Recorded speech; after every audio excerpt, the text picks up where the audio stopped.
Puis là, il dit, regardons ça, Tanguay, parce que Tanguay, toute la semaine, il a poinçonné là-dessus, là.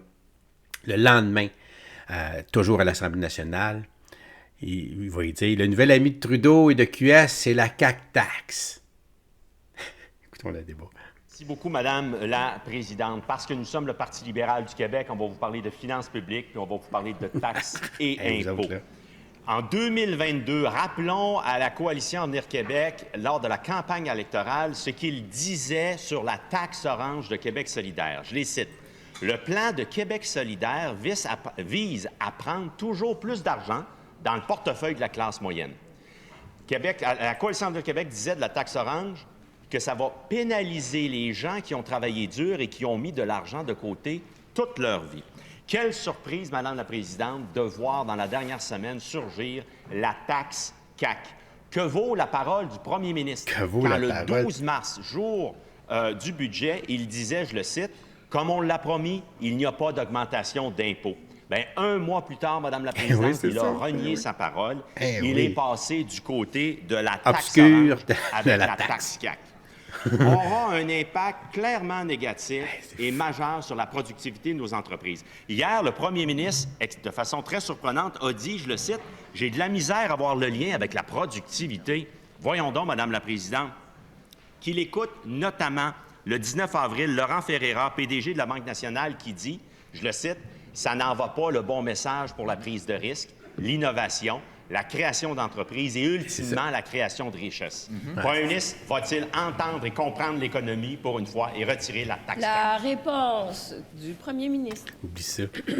Oui, Madame la Présidente, d'abord, il faut rappeler que la nouvelle taxation des gains en capital de plus de 250 000 par personne, donc de plus de 500 000 par couple, qui exclut des résidences principales. C'est une décision, d'abord, de Justin Trudeau, chef du Parti libéral du Canada et grand ami du député libéral de Pontiac. Madame la Présidente, tous les gouvernements ont toujours pris la décision, que ce soit des gouvernements libéraux ou péquistes dans le passé, de s'harmoniser aux nouvelles règles pour le gain en capital. C'est arrivé en 1972, en 1988, en 1990 et en 2000. Donc, à chaque fois, les gouvernements ont décidé de s'harmoniser. On sait qu'il y a une harmonisation automatique en Ontario et dans les autres provinces. Donc, pour l'instant, quand on regarde depuis 5 ans, notre productivité a plus augmenté au Québec qu'en Ontario que dans le reste du Canada. Il n'y a pas de raison de croire, étant donné qu'on va avoir les mêmes règles que l'Ontario et le reste du Canada, qu'on ne va pas continuer à battre, à faire mieux que l'Ontario et le reste du Canada. Donc, Madame la Présidente, c'est une décision de s'harmoniser. Ce que je comprends, c'est que le Parti libéral, lors de la dernière campagne électorale, voulait imposer les personnes qui gagnent plus de 300 000, donc changement de cap. Première complémentaire. Oh, palais, Madame la Présidente, changement de cap. Le premier ministre et la CAQ sont tellement désespérés parce qu'ils sont devant leur déficit record historique de 11 milliards de dollars. Écoutez-moi bien, là. Ils sont tellement désespérés que le premier ministre, chef de la Coalition Avenir Québec, est rendu l'ami de Justin Trudeau. Puis il dit, bien, je suis obligé de taxer parce que Justin a pris la décision. C'est pas moi, c'est Justin qui est d'accord avec ça. Imaginez-vous donc, Madame la Présidente, taxe CAQ. Taxe CAQ. Il y a un petit peu trop de bruit à gauche. J'aimerais entendre la réponse du premier ministre. Oui. Ouais, c'est vrai que je m'entends bien avec Justin Trudeau. Ouais. Entre autres, il a ouvert la porte à ce qu'on réduise le nombre d'immigrants temporaires. Il a ouvert la porte aux immigrants, tu veux dire? Et contre ça. Maintenant, quand on parle de moyens de résorber le déficit, bien, nous, contrairement au gouvernement libéral, on a décidé de ne pas faire de coupure dans les services en santé et en éducation. Donc, Madame la Présidente, il y a effectivement deux approches qui s'affrontent. Deuxième complémentaire. Madame la Présidente, c'est la fin des écus. Le premier ministre, tellement désespéré face à sa malgestion, 11 milliards de déficit, qui est rendu non seulement du côté de Québec solidaire avec la taxe orange, il ne pourra plus jamais accuser Québec solidaire d'avoir voulu mettre de l'avant la taxe orange parce qu'il a sa propre taxe, taxe CAQ. Alors, tellement désespéré, ça va tellement mal au Québec, je suis certain que les fondateurs de la CAQ, ils doivent, écoutez, Mme la Présidente, trouver que ça n'a pas d'allure, qui est rendu le meilleur ami de Québec solidaire, meilleur ami de Justin Trudeau, c'est ça la taxe CAQ. La réponse du premier ministre. Oui.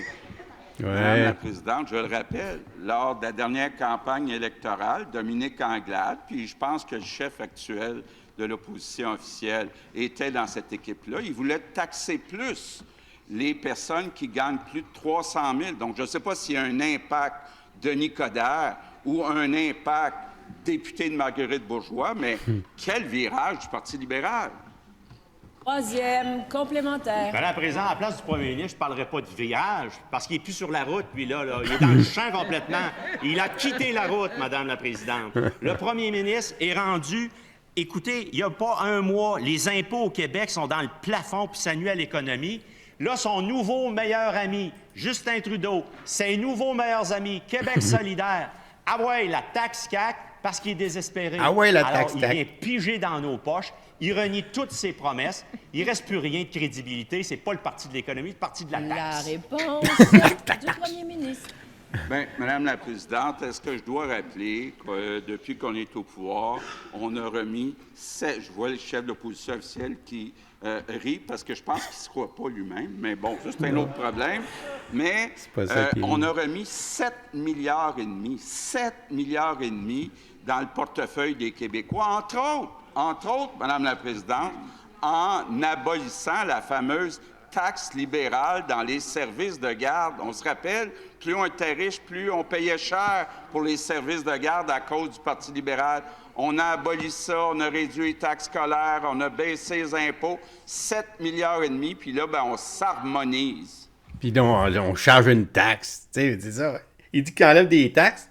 Tu sais, si tu enlèves des taxes dans la poche gauche, puis t'en rajoutes dans la poche droite, là, il y a un coup nul ici, là.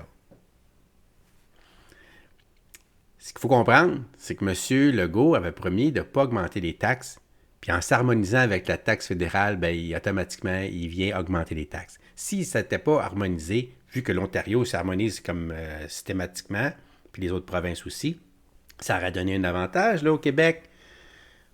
On n'a pas le droit à ça, nous autres. Tu sais, nous autres, il faut qu'on soit toujours au Québec, la place où il y a plus de taxes, plus d'impôts au Canada, en Amérique du Nord, dans le monde, là, genre.